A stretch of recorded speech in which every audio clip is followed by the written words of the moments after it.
Hello guys, so andito tayo ngayon sa labas guys, sobrang lamig at tayo nag-aantay ng shuttle bus, so kailangan natin magtrabaho guys. Pupunta tayo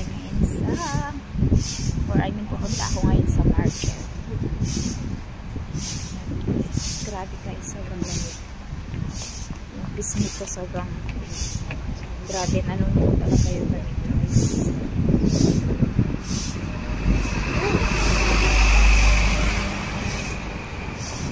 Actually, ngayon lang naglamig dito sa kontinenta nito guys. Mula hapon. Hapon hindi ganong ramdam yung lamig kasi sa bahay lang. Pero ngayon kailangan kong market kasi wala kami stock. So guys.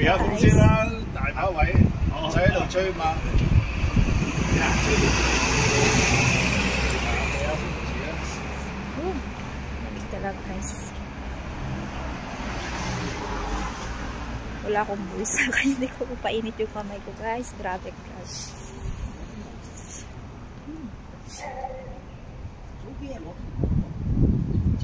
So ayan guys, update lang. Thank you for watching.